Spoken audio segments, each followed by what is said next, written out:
Well, it is a real, can I say, a privilege to be talking to Lillian Medville after your exceptional TEDxBeaconStreet talk. Thank you so much. I'm really happy to have a chance to talk a little bit further with you. And what I'd like to know, first of all, is what do you see as the really big importance of your talk, of the things that you're wrestling with? Well,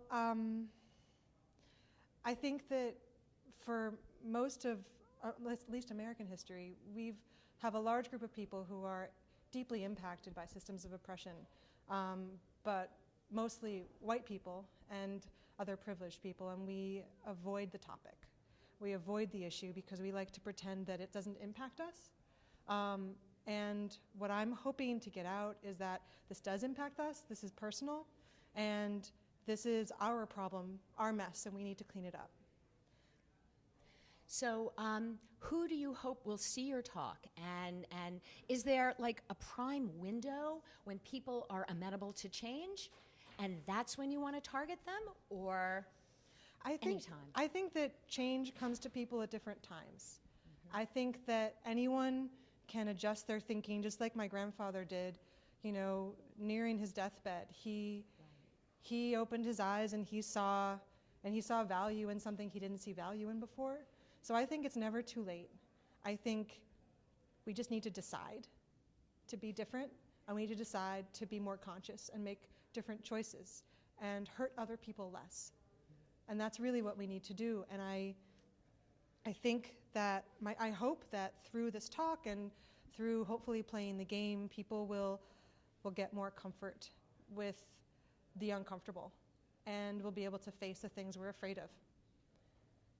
Well, I'll tell you, Lillian, it takes courage. You're asking a lot of us. Where did you get your courage? Well, you know, my parents have always cared deeply about social issues. They've always been deeply involved in local politics, and I guess those are the people, my parents, my mother and my father, really showed me that two people can make a difference, and this is my way of trying to carry on their legacy and make a difference in my way. Really wonderful. Now, the card game, is it really available?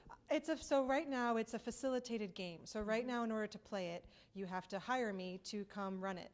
I am hoping in sometime soon-ish, hopefully, to make a version that will be able to live in the wild without a facilitator, but it will be a different experience, and it won't be the same. Because right now, these conversations are volatile, and it's really important to have someone there to guide and push and protect the people who need to be guided or pushed or protect throughout. So we do these conversations so poorly that we really need help in order to have them at all. So my hope is that, you know, enough people will play, will get practice, and then my job will become obsolete. We can hope for that day. I can dream a dream. Yes. Well, so speaking of dreaming, maybe imagine a world where more and more people have had the kind of conversations that your work makes possible. Yeah. What do you envision? What will have changed? How will we be better as people? I think my hope is that if more people are having these conversations and more people are more comfortable with the discomfort of them, that we can make different choices and we can begin to dismantle systems of oppression. So we can change the world as we know it. We are just people doing things, and everyone is just people. We've built a lot of things, and we can tear them down and we can build something new. We have that power. We just need to see the need, and we need to choose to do it. So you use the word power. Yeah.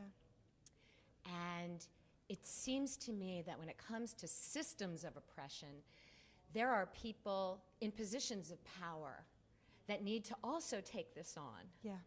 And that might be an area to make a difference. What do you see there? I say sure.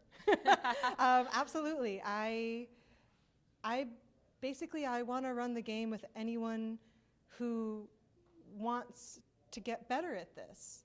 I don't think it doesn't need to be someone who is hugely influential, because ripples of change, they they can impact people we don't even realize that we're affecting. So yes, please, I want to get in the boardrooms. Yes, please, I want to get in the fancy offices with glass, with floor-to-ceiling glass windows. But I want to work with people who work with children, and I want to impact people who are going to impact others, and that is literally anyone. It's about desire, it's about seeing the need, and right now it's about resources. But we need to do something, and we need to begin, and we need to begin now. Honestly, we haven't even begun at this.